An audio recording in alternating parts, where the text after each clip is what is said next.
Welcome to a live chat between me and Christie. This is Wandering Willow Speaks, a podcast that I do. I'm Sam Messersmith. I'm your host. And I have Christie Souza today with me.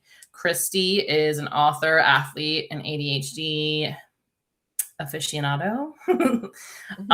She writes at the ADHD Tarot on Substack. And today we're going to be talking about nature and ADHD. So before we get into it, I just want to see if you wanted to say anything, Christine. Yeah, so I found out that I had ADHD when I was 31 a couple of years ago. I had originally been diagnosed when I was 11, and I was able to sort of semi-successfully manage it with diet and exercise for 20 years, except of course when I didn't. And getting re-diagnosed when I was 31 sort of put things in perspective. But one of the main things I took from it is, you know, when I was really struggling prior to my diagnosis and I was sort of having a lot of mental health struggles, one of the things that really helped me was getting outside in nature. And I knew that it worked for everybody. I just didn't really know how it helped ADHD people specifically. So that's what we're going to kind of chat about today, how nature helps everyone, but specifically neurodivergent folks. Yeah, and Christie's probably going to teach me a lot today, everyone. So, and yeah, we're live. If you're watching this as the recording, like that's who I'm talking to, the live chat. So, hello, chat, welcome. If you have any questions, please feel free to type in there, tap the hearts, whatever feels good.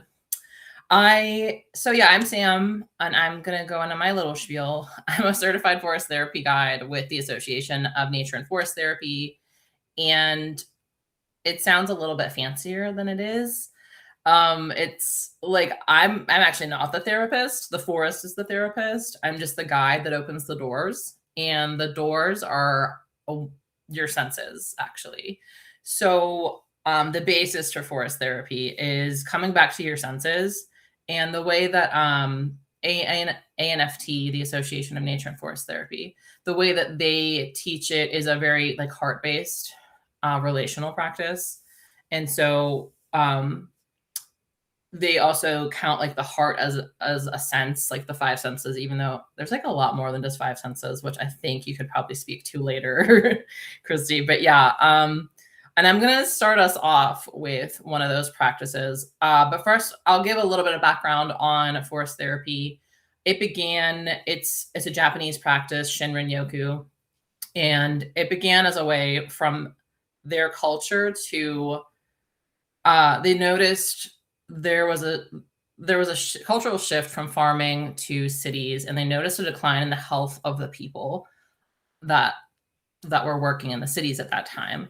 And it was like so widespread that the government actually looked into it. And one of the things they found that helped was Shinrin Yoku, which means forest bathing.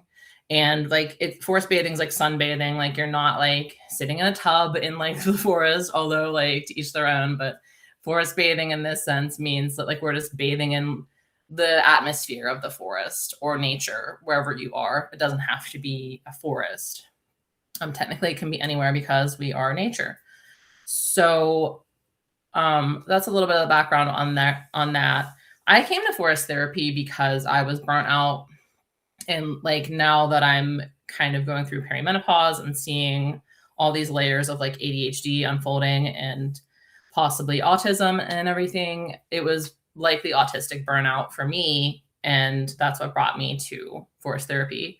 I quit my job because I was having panic attacks every day, and so one of the things that my therapist actually recommended was just lay outside on the ground. And hello, this is my cat Chewy. He's really good at nature therapy. But yeah, so like just nature brought me back home to myself. And so I'll stop talking, which is weird for me to do. Actually, I'm not going to stop talking. I'm going to get us to go into an exercise.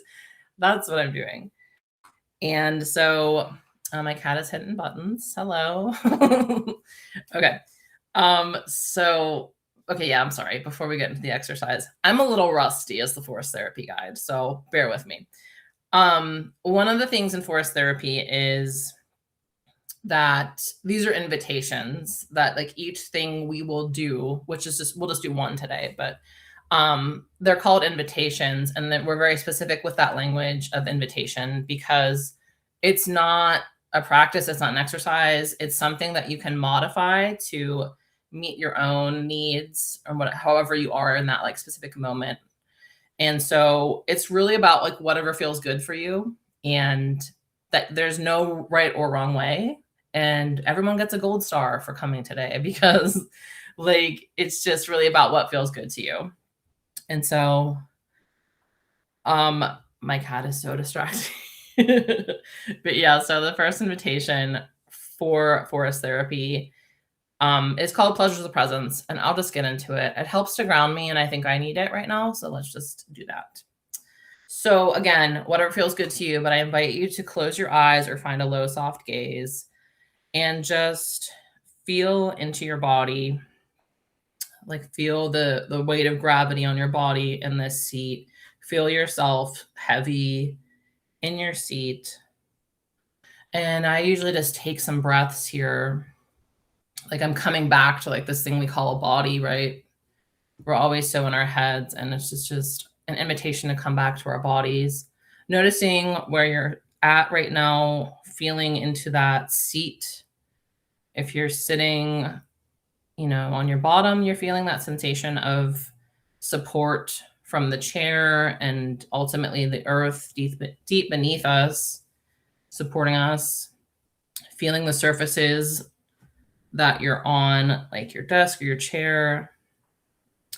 And I like to imagine I have roots growing down from myself, and those roots are growing deep into the earth, connecting me deep down into the soil. And I notice what that feels like in my body when I imagine those roots. And I just kind of breathe into that. And if it feels good to you, imagine those roots for yourself too. And feel what it feels like to be rooted to the earth. And bring your awareness back into your feet, up your legs, up your back, to your hands and skin. And notice the air on your skin. Notice the temperature of the air on your skin. And notice the temperature of your skin that's covered in clothing. We're just noticing, we're not labeling, we're just feeling into sensation here and coming back to the senses and just feeling with our sense of touch, feeling what it feels like to touch our clothing, our hair, if that feels good, whatever feels good, like skin of your face or hands. Maybe it's just your desk. Just feeling into that sensation of touch. And just noticing for a few moments and just breathing in whatever way feels good.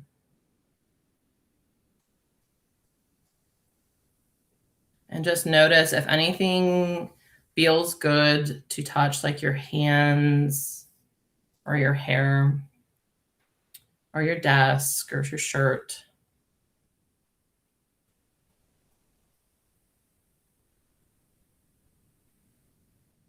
And then bringing your awareness up to your ears and noticing the sounds that you can hear in your space. Perhaps it's quiet. Perhaps there's traffic outside, birds chirping. Not labeling, just noticing. Noticing the sounds that are quiet. Maybe it's your breathing. Just bring our awareness to our sense of hearing right now. And just breathing for a few moments, focusing on our hearing.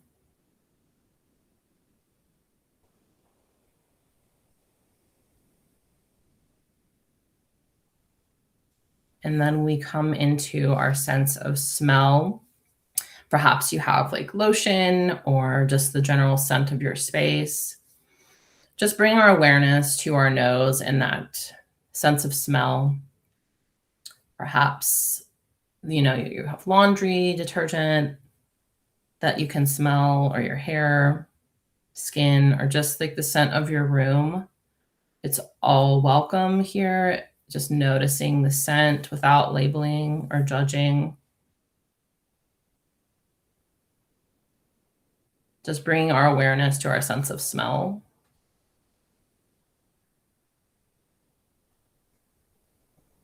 You might like to turn your head here and notice the scents in the different directions.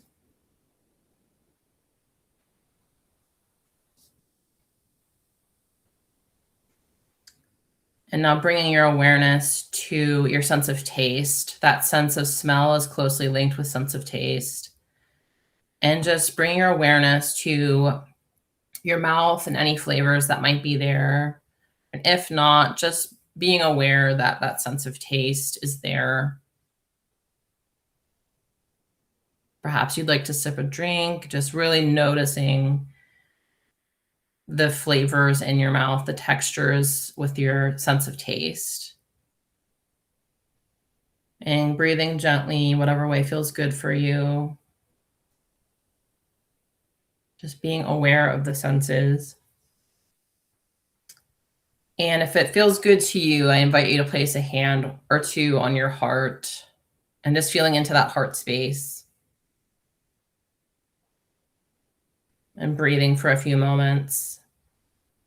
And really feeling into what it feels like to have that beating heart of yours.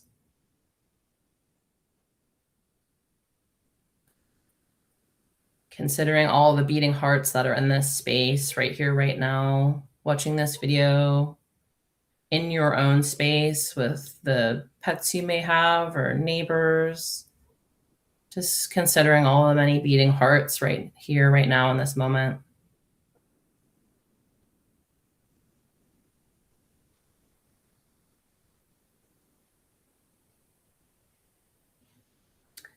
And in a moment, I'll ask you to open your eyes if they are still closed.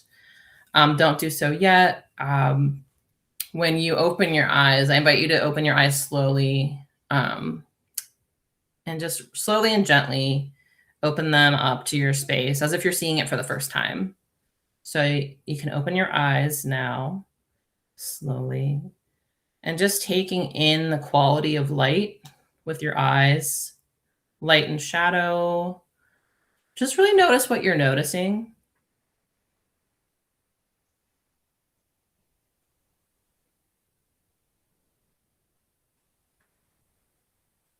And you can look around if that feels good. And I'll invite us to come back. And one of the things that I didn't mention before, but after each invitation, we come back to the circle and we share our experiences. It's a different than like normal conversation when we do like the forest therapy shares. And so I would invite you to come back and share what you're noticing.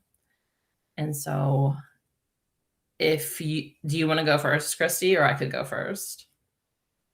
So for me, that's very uncomfortable because I am not one who can relax, or even meditation. I could never do it. So I opened my eyes about a minute into the thing, and I was just trying to keep a soft gaze. I find it really difficult to really tap into my senses, but part of that is the attention stuff. Part of it is, I think, just I'm almost entirely in my brain. So I find it difficult to shut that off. Yeah. Thank you for sharing, Christy. Mhm. For me, I was just really noticing the light on my desk and the shadow, and it looks pretty cool, like coming through my glass. So, yeah. And yeah, there's like no right or wrong way to do any of this. So like it's all welcome here. And yeah, so like that's like the first invitation, and then there's another series of invitations when it comes to forest therapy. There's a few more. We have like a standard sequence, and the first two are like the same every time, and then depending on the length of the walk, There's about like 2 or 3 more invitations that the guy just kind of comes up with, like seeing like what's going on with the people and the place that they're in, and um just like the vibe, right? And then there's an ending too of like, what would you like to share to make this feel complete for you? And there's like a little tea ceremony. But yeah, we're obviously skipping all that today because this is more like this is more of a conversation that I would like to get to know. And I I'll be honest, I had a feeling that it would be difficult for you. So like I'm actually glad that you were like open and shared that with me. And that's pretty much what I wanted to explore, was um that whole thing pretty much. And I just want to say shout out to the chat. Jamie loves the colors in the background. Hello everyone. And But if yeah, anyone took part in this who was here for the whole bit, like feel free to throw that in the chat and say what your reactions were, responses. I yes, mean, what are you noticing in the chat?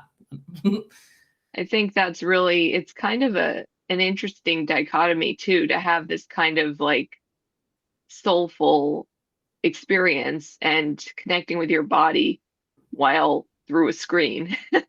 So I know that like it is a little bit easier in some ways, but I think it's also a little more challenging. That's a good point. It's like both, right? I mean, that's kind of life, right? Like everything is both and. So I yeah, like that's a really that. good. I actually like Zoom meetings for that reason because I feel there's like a separation and you can't feel people's energy as well. So it feels a little more grounding to me. Yeah, that's a good point. Yeah, I mean, and that's interesting. Like especially as someone like that's like sensitive like myself, I actually do prefer the Zooms. At the same time, when we can get together and do like a forest therapy walk, I have like friends that do like walks around here in Pittsburgh, and it's the energy of the group actually kind of makes a difference. So Mhm. yeah, if some people like aren't really feeling it, it might not be as good, right? But if it's Zoom, it's like a little bit different. Like you can be in your own world like fully. So that's an interesting dichotomy there. So one of the questions that I have for you is um like I don't know, like just like talk about like you and your senses, um like I know like everyone's different, especially with ADHD or not, that it's hard to like sit and focus on like sensations in the body. Like, if you could tell me more about that for you, I would like to hear it. I think for me, it's just restlessness and that typical ADHD thing of being driven by a motor, which I didn't realize was a thing that I experienced until recently. So they use that as a diagnostic question, like if you feel like you can't slow down or you can't stop or you're almost like compelled against your will to keep moving. And that's just restlessness expressing itself in physical activity. Often it gets internalized, especially if you're a woman or a girl. You're taught you're not supposed to do that. So boys can express that by playing or fighting or whatever, but girls tend to internalize it, and women learn that from those childhood experiences, right? So a lot of times we turn that inward, and that's where the depression and the anxiety and all these other things come in. So for me, I just have a hard time slowing down. And I actually always thought I was the opposite. I thought I was kind of lazy and, slow moving or whatever, but I actually can't really slow myself down mentally or physically. And when I do, it's really difficult for me. So that's another component of the nature thing, is that getting in nature against your will sort of forces you to slow down. That's funny. Sorry, I was just thinking like being in nature against your will forces you to slow down. Um, yeah, and I know everyone's different, and I think there is like a certain type of person that like just wants to go and move. When it comes to forest therapy, I think that is like the only real invitation that is stationary. All the other ones can be, and it can be modified like that too, right? So I actually don't know how to modify pleasures of presence to make it so that someone that is restless would like actually be like, okay, I'm feeling this sense now. Like I'm feeling my sense of like hearing now. Um, I imagine it could be like a moving thing. I don't know how that would work on Zoom, but yeah. Yeah, that's the challenge. I think moving, I actually process better when I'm moving. Like I talk when I'm moving on phones and, whatever I'm doing, I like to move. And I think that helps people process. Some people do just have that need to have this concurrent movement with whatever they're doing. Yeah, that's a good point. I don't think I'm really aware of that. Well, it's weird. Like I do like right now, like I'm like doing all this movement, but when it comes to like getting into that like space of like, okay, I'm gonna feel my body, like it actually it slows me right down. Mhm. It's like so grounding, and I think also it's kind of interesting, like the things that we reject are all sometimes things we really like need to help us, like the ADHD mind and meditation is like, but it's like so helpful if you can do it right. Like, I um, think moving meditation is really useful. Like for me, I was told years ago throughout my life, meditation, you need to do it. It'll help you. Even before I knew I had ADHD. And I just said, no, I can't. I can't sit that long. Whenever I tried to lay down, I fell asleep. Like it didn't work for me. So another thing I realize is like movement can count as meditation, walking, anything repetitive, walking for me, ice skating, roller skating, biking, anything that like is sort of predictable pace, you can get right into a nice movement flow and focus on your breathing or focus on whatever it is you want. And that's again, a lot of us struggle with that too because we want the inputs, we want the earbuds, we want the music playing or the podcast. Like I multitask through my life, but I think if you could take the earbuds out and go outside and do something, whether it's walking or whatever feels good for you, that's repetitive, that really helps your brain and everything sync and slow down. yeah, that and the nature aspect of it, like I don't think we can stress enough like on it, because Mhm. just like being in nature, whatever it is that you're doing, it almost doesn't matter because like the nature is there supporting you. Like the bird song affects your cortisol levels, I think. Like it lowers cortisol. I'm pretty sure if y'all want to science check me, whatever, I don't care.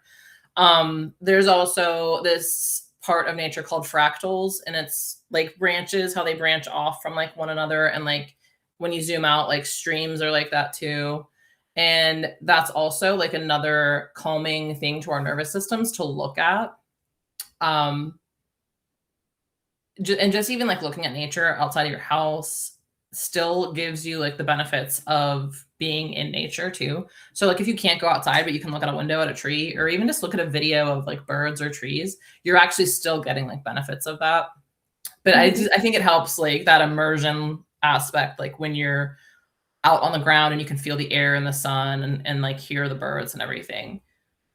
That's like like trying to keep it like PC here, but like that's just the best, right? Like the bee's knees. Yeah, well, it's what you said is accurate. I mean, the cortisol does get lowered if you go outside. And if you're doing anything in nature, especially for ADHD people who already tend to be very activated and, dopamine gets boosted as well. So if you go outside, like ADHD is, has a lot of components, but dopamine regulation is a struggle. And going outside boosts that dopamine. And if you could combine that with physical activity, you get all those other feel good hormones, endorphins and everything. So, like, I think it is really important to, even if you have like a park or, your neighborhood, just getting outside under the sky is really important. And like you said, like they've shown, I think University of Illinois said staring out your window has the same effects. If you could just find something, like I have a beautiful tree outside my window and it has snow on it because I live in upstate New York and it's snowing right now. Um, it's you could really focus in on that and use your senses in that way too. Yeah, there was actually a story, not a story, a study. Of course, like I don't have it at hand, but I believe it was actually University of Pittsburgh. I only remember that because like I live pretty close to that. And they studied how well people got in the hospital if they had a window, if they didn't have a window, and if they had like a picture, like a painting of like a tree. And they found that people recovered slowest that didn't have any access to nature. The people that recovered the fastest had access to that window to look, just to look out. And even the people that had a picture of a tree or like even a fake potted plant did better than people that had nothing in the room. And Hmm. so I always think that's really interesting. Like it doesn't take much to like get with nature and like have it actually like scientifically support you. And also like the anecdotal evidence of like it's kind of nice just to have like the window with a tree outside versus like buildings everywhere. Right. And the thing that I was surprised at, you're not even necessarily going to feel it in the moment, but afterwards is when the effects really kick in. And like in the moment, you might think, I really don't want to be doing this. I want to be inside. I want to be doing whatever I have to do. But just getting outside for even 15 minutes, once you come back inside, your focus is going to go up. And another thing that's interesting, some studies have also said that kids in natural settings have less obvious ADHD symptoms. They said less prevalence and incidence, but since, that's their brain, you can't really have, in my view, it's just less obvious and it calms them down. So, I think this is another thing, like school punishes kids who can't sit still, but they put them in a room with fluorescent lights and it's indoors and there's no room, they're told not to move. So of course they're not going to be focused. And I think in Europe, there are some schools and systems, probably in Japan as well, that have, uh, you know, outdoor classes and take the kids outside. And it's not this industrial sort of vibe that we have here in America. Yeah, there was a Canadian person in a group I was in, and they just casually mentioned like outdoor school in Canada. And I was like, I never thought of that, like in Canada, because I just think of it as so cold all the time. But like, yeah, I mean, if Canada can do it, like, come on, y'all. Like, We I think have a there's probably private more. we have a private school here that is focused on, getting the kids outside to learn how to care for animals. And they have obviously academics, and I'm sure that's inside. But, I think the private schools, there are a lot of private schools. The problem is a lot of people can't afford that. So you have the public school system is very regimented and it's not really helping anybody, in my view, especially neurodivergent kids. Like that's torture putting anyone inside for 5, 6 hours a day. And told not to move too, and like when to go to the bathroom, and like, Hmm. yeah, it's like kid prison, right? It is. And It's you're right, if teaching you're you, active, it's like heck, like it's really bad, yeah. yeah, it teaches you how to be sort of compliant and do what you're expected to do as an adult. And I think that's not exactly super helpful for kids who are already struggling. Yes, they'll get out and they'll maybe be able to function in quote a normal workplace, but most of them still won't be able to. So it's sort of like this attempting to train something out of people that is not necessarily natural, I think, you know. And I know from my own experience, like I went to private schools that were extremely strict and there was no accommodations for outside or, you went outside for recess, that was it. Yeah. I mean, I went to public school and it was still like that, yeah, like just outside recess. I feel like that stops so early. Like I remember when I transitioned to like middle school or whatever, or probably 6th grade. I don't remember, but like at some point like recess did end and I was just like, dang, I missed that. Like why didn't we get that when we were like older? And then it was like gym class outside and it was just like so structured that it was like not fun. I think that's probably what I love about forest therapy is that like there's a loose structure and you can just do your own thing within that and come back and be like, here's what I'm noticing, you know? Mhm. Yeah, I think that's really valuable. And I would think that would be a nice alternative to, maybe, or in addition to medication, if people are depressed or anxious. I think a lot of that can be addressed with just changing lifestyle, changing patterns they may have, and changing environment. Yeah, that's a good point with like mental health and everything too. Yeah. And of course there's like also studies with like mental health. I mean, there's probably a ton of studies about how nature impacts your mental health like for the better. I mean, like I Mhm. can attest to that myself. Like I became a forced therapy guide because I was having panic attacks every day because I didn't want to go to work and had to quit my job. And um like just the training to be a forced therapy guide was kind of healing in a way. And then just having like a whole different relationship with nature, like an actual relationship with nature, like really intentional. That changed a lot of things for me.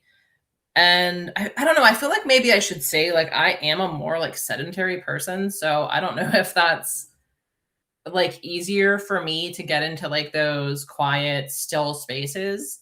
Um, yeah, I don't know if you have any thoughts on that. I think everyone has their own personality and the way their brain works. Like for me, I have always been sort of restless and in my brain more than my body. And so there's this weird disconnect where you want to move, your body sort of doesn't want to move, but your brain wants you to move. So it's like you have to bridge that disconnect and realize like a lot of the time I would get bored or I'd get restless and I'd either eat or I'd go get a coffee or, do something that really wasn't really helping me that much. It was actually just me trying to navigate that divide. So now I'm like, okay, am I restless? Am I bored? Like, what is it that I actually need? And then a lot of times it's going out and sort of getting some of that energy out. But sometimes it's just, okay, I'm bored with this project. I need to do something else.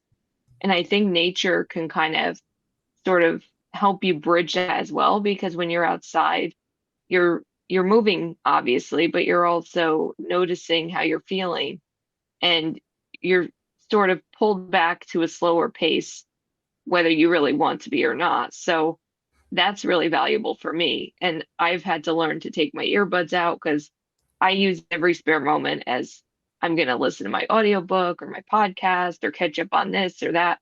And now I've had to be like, no, I'm not going to put in earbuds. Same with ice skating when I go do my training. I'm a former competitive figure skater and I still skate as an adult and I'll go to the rink and the kids have whatever horrible music is on and I don't really like it, so I want to put earbuds in. But then I'm thinking, no, I want to sort of be more present in this process because I find having music, no matter what it is, actually speeds me up again. It overstimulates.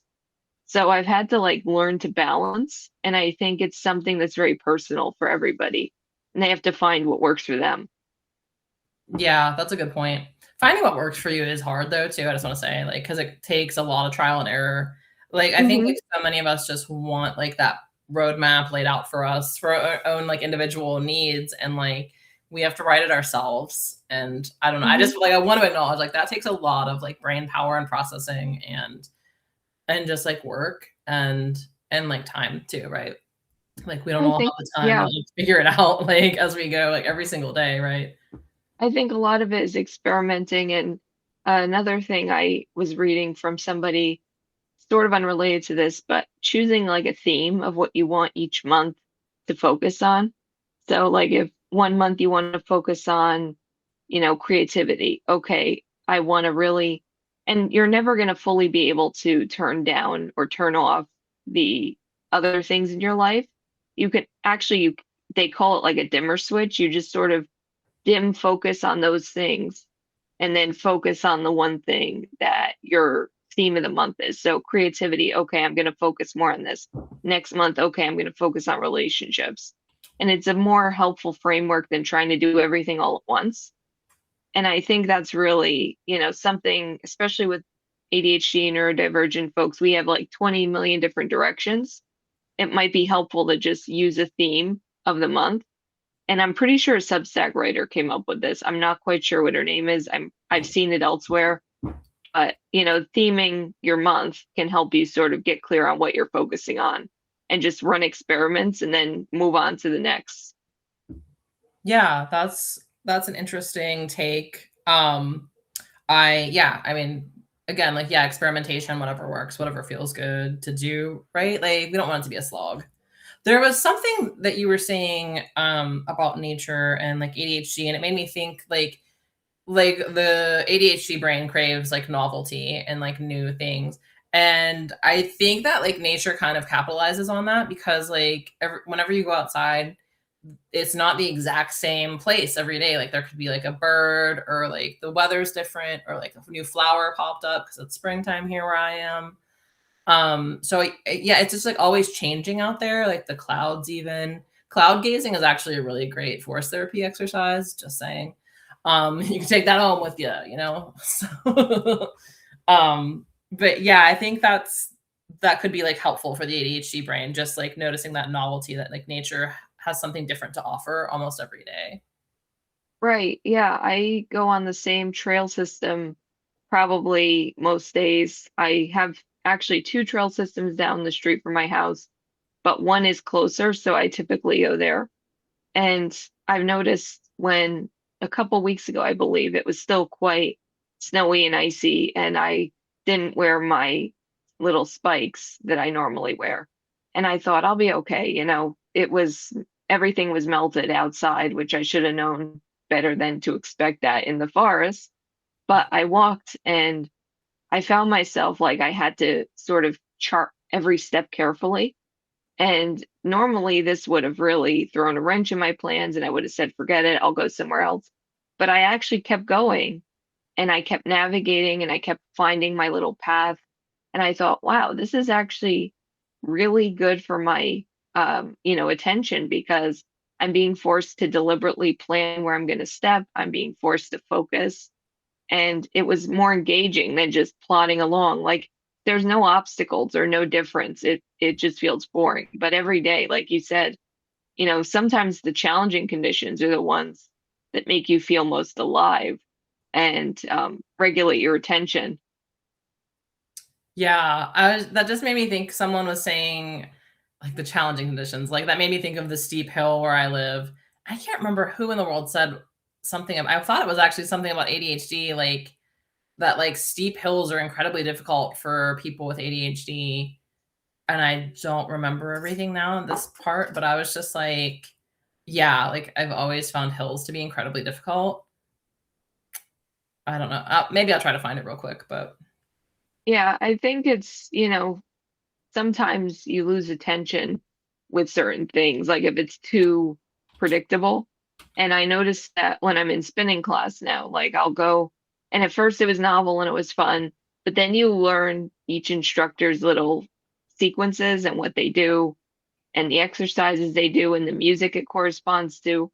And it just becomes a little less interesting because it's like, okay, I know where this is going versus, if it's always changing and always new, your body never gets a chance to get in tune with it and your mind doesn't get bored. yeah, I'm just sitting here noticing like, okay, everyone is different because there's this push and pull between wanting to have like structure and like having things be the same so I don't have to think too much. Like I don't have to Mhm. like use my brain too much. But then there's like that sense of like boredom that creeps in that every day is the same. And Right. so like do you experience that or I think having the container be the same is helpful, but then having the contents be different. So, like if I, for example, go to work out at a certain time every day, yeah, that would get really old. Like I used to go to CrossFit. I was a CrossFit trainer for 5 years. I only practiced like three of them. But I kept training myself and I realized that one of the things I really liked the most is that every day was a different workout. So putting everything, into that 10 o'clock container. Okay, I know I have to be at CrossFit at 10 a.m., but every day it's going to be different, made it not feel so difficult versus, okay, I'm going at 10 o'clock, I'm doing the same exact workout with the same exact people. So I think having a container that's predictable, like having certain blocks in your day that you do things, but then changing the contents can be really helpful. At least that's what works for me. Yeah, so like basically the both and again is the answer. Hmm. Like having yeah, and I mean to each their own too, like having a consistent place that you go to and like a structure that someone else is having, but like the exercises are different every day. That's a really good point. So yeah, I guess then for me it would be just like going outside is that's like the normal repetitive thing, but like the fact that outside's different every Hmm. time is like the newness novelty. So yeah, that's interesting. Yeah. Um, do you ever notice like how the path that you like go on all the time, like how it changes like with the seasons and everything like that? I feel like that's an Yeah, ADHD thing to like notice the patterns and like the changes, right? definitely. I mean, it's become pretty it's funny because every year we go through this cycle here where we think it's spring, it's actually not spring yet. We get a bunch of snow, it gets cold, gets rainy, it gets back to spring, then we go back. So this is going to keep happening till May probably. But, every time I go out there, it's different. And, one thing that really helps me just get myself going is I don't focus on what I'm doing, I focus on getting out the door. So this is another thing I can't take credit for. I read it, I believe, in a newsletter. Somebody brought this story that one of the things that hung them up was he was trying to run and get better at running, but he'd always psych himself out because he didn't really, obviously thinking about the running and the training, it was hard. So he didn't really want to think about it. And he started thinking, I think I'm just going to focus on getting out the door. So he just focused on that friction point, get out the door. And then once he was out, like that was the hardest part. And for me, that's true too. Like I get comfortable in my routine, or if I'm working on writing or creating something, I don't want to go anywhere. But if I just say I'm getting out the door today, whatever that looks like, whether it's walking or going to the rink or whatever, I feel a lot better than if I just like overthink it and decide to stay inside anyway. Yeah, yeah, I feel you on that. And yeah, the goal for me is just to get outside.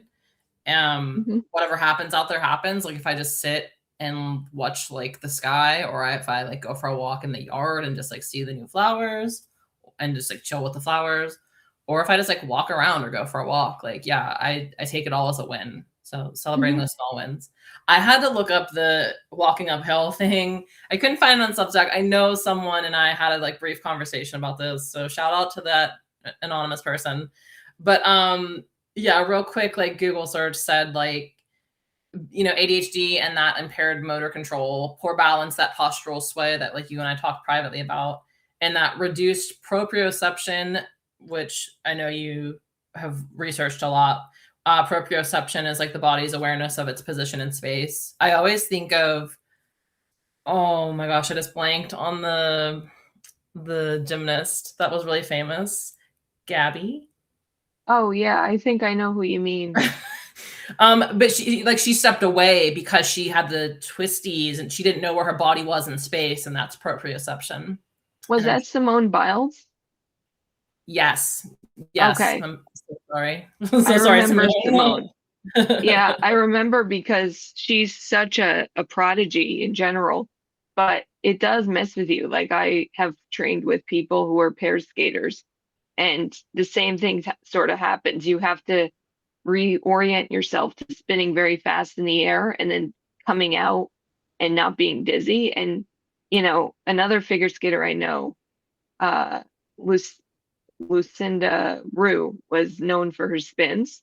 And she actually had a brain, I don't recall if it was a tumor or something on her brain, pressure on her brain just from the speed of spinning, because your body has to adjust so quickly, and proprioception is one of those things that they're still talking about and researching a lot, but we do have an impaired proprioception, which can be good and bad. Like hypermobility is another thing, which I'm realizing with my shoulder stuff. If I overdo it, I can overextend my joint, and that's when I can actually make it worse. So all that stuff plays into your experience of fitness and movement, and you have to sort of be aware of that. Yeah, that's a good point about the hypermobility part. Yeah. So in the chat, Schrodinger's Muppet says, or even how dangerous it can be to drive with untreated ADD, or at least the kind I have. Yeah, dude, like I could get into a whole thing about driving with ADHD. Especially someone that's a forest therapy guide and likes looking at trees and the pretty tree blossoms and the birds and the deer, like, oh, yeah. And I'm really not a great passenger either for that. Like, oh, look at that bird. Like they should really be driving and not looking at the birds that I'm looking at. So yeah, like Hmm. that is a whole thing. And like having the focus on driving is like incredibly exhausting. Like not gonna Yeah, I have to play like classical music while I'm driving because I find it sort of helps my attention span. And I also put my phone on do not disturb because otherwise I'm tempted to, friends who are, friends or my mom texting me. And then I'm like, oh, I got to reply. But I'm not going to do that because I don't want to be focused on my phone. Even though where I live, it's very, relaxed most of the time as far as traffic goes. It just takes one incident, to have an incident on the road. So yeah, I agree. I think having music helps me focus because there are studies that say certain types of music help focus, and classical's one of them, lo-fi is another. Certain beats are helpful. So that's what I always do. That's like my little hack to drive, especially if I'm on my own, because having someone else in the car can be regulating too, because you're more aware of, them and you. But yeah, I like music for that reason. Yeah, that's a lot of interesting stuff. For me, I'm curious, like, I'm just like, do you have a playlist for music? Because like I don't think I could do lo-fi. It makes me like sleepy. But yeah, I should probably look for like focus music. But it's hard because some of it makes it so sleepy. Like, Mhm. does that happen to you? Like, I like first of all, like I use Sirius XM, which I know a lot of people don't have, but they have a classical station, so it just kind of mixes it up. And then I have Spotify, which again, I wish I didn't pay for, but I listen to a lot of audiobooks on there. They have a bunch of really good focus classical music state playlists that other people make.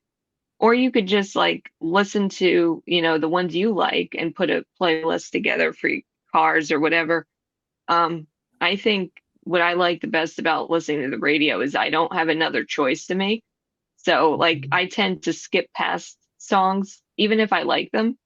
I'll try to do like the skip, skip, skip thing. And that's another distraction. So I just sort of like to let the radio take it from there. yeah, that's such a good point with like decision fatigue and stuff too. Like I am like I'm just like, oh, I don't want to make another choice because like yeah, like what playlist do I find? Like what am I in the mood of here? And sometimes it's like I'll just put on the radio because I don't want to make another freaking decision. Like driving's enough as it is. Like no And more I think decisions. just having music or anything, even talk radio, as long as you don't get too invested in it, like having it down low is sort of like a regulating thing. It's similar to having like a body doubling type experience. So, like, as long as you can sort of bounce things off, yourself and figure out what works for you. But classical works for me. Sometimes putting on a podcast low works for me, but nothing that requires too much extra focus because if you have your focus being pulled, you get into daydreaming or thinking. I actually knew a choreographer who was well known in skating who got in several car accidents because she'd listen to her skaters' music while she was driving and choreograph in her head, which Yeah. I've done that for writing since I was a little kid. Like I would construct whole things in my head, but she would get in like fender benders because she was trying to choreograph so and so's program. And I think, wow, that's the danger of distracted driving right there.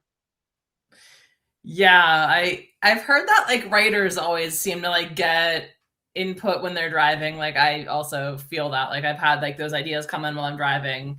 Hmm. Um and yeah, choreographer, that sounds very dangerous. Hmm. um the someone had said a long time ago that they use, like, they talk with AI as they drive. Hmm. Um, so yeah, I actually did that yesterday, kind of like a therapy session. So that could also be like a good thing, especially if you're by yourself and like need someone to like talk to, just chatting like with AI or just like a voice note to yourself. I've done that too. In the chat, they say driving induces theta waves. So I can see how that can happen. Like, yeah, okay, I didn't know that. And that makes a lot of sense. Yeah, it's meditative. It's sort of like when you're in the shower and you get ideas, and anything that Yes. your brain is sort of taking a back seat and your subconscious can come forward is really useful. And I think that ties back to our nature discussion. Like if your conscious brain isn't processing everything, it allows other things to come forward. Yeah. And I was just thinking, like, yeah, like sometimes I'm just sitting in nature and get a bunch of ideas because sometimes like it can just be a really good meditative type spot that you're sitting in or walking in or whatever. So I think we're pretty much summed up here. If there's anything else that you wanted to add or like chat, anything you want to say before we No, go. I think it was really interesting. We kind of talked about other aspects as well. And, if anyone in the chat has anything they want to ask or add, now's definitely the time. Yeah, and I wanted to I had to Google the sixth and seventh senses. So the sixth sense is vestibular sense, which I think you already like know this stuff, but I'll say it anyways for everyone and myself. The sixth sense is the vestibular sense, which is balance, and then the seventh sense is proprioception, your body position. Hmm. I feel like there's also more even, but or maybe those are just kind of like arguable stuff, like your heart sense or like intuition or anything like that. I think like maybe they're like less accepted. Wait. Oh, interoception. That's the other one. The eighth sense. Um, that like is what when you feel for like hunger and thirst and like your internal sense. Is that also like emotion? Oh, okay. Some people say it does help understand the physical sensations associated with emotions, like a fast heart rate when anxious. Hmm. Okay, that's interesting. I didn't actually know that one. And in the chat, this is the best name. Schrodinger's Muppet I says, for know. me, medication makes driving safer and even improves physical coordination. Yeah, that makes sense. It's, basically helping regulate those parts of your brain that, you have a little less diverted attention. The mechanisms I'm not entirely sure on, but my issue is I couldn't ever do medication because I have a lot of sensitivities, including the pharmaceuticals. So I actually managed most of the time with diet and exercise. Although I have to be very careful because if I sort of say, forget it, I'm going to have whatever I want. I have a lot of food sensitivities. Like I notice immediately my symptoms get worse. So it's kind of a balancing act there. Yeah, I feel you on all of it. Same, I'm the same exact way. Like sensitivities to everything, medication, foods, scents, places, people, all of it. Like Hmm. it's a tightrope we're walking here, you know what I mean? Hmm. But yeah, I think we're all walking our own tightropes, right? But just trying to find our own balance. And maybe nature can help you balance. So I guess we'll end on that point.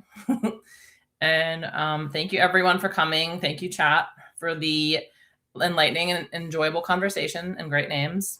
Thank you, Christie. And yeah, I hope everyone has a good day. Thanks for joining us. Like, share, restack. Love y'all. Bye. Bye.